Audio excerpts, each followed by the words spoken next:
అది దీని ఫస్ట్ ఇస్తే అది మీద పడుతుంది.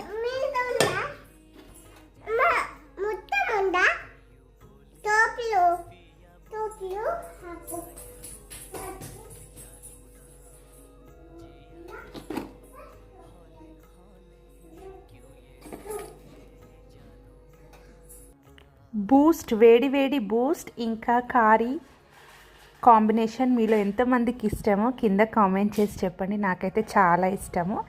నేను చిన్న ఉన్నప్పుడు బాక్సెస్లలో అమ్మొచ్చేటి డైలీ ఈవినింగ్, అవన్నీ గుర్తొస్తున్నాయి.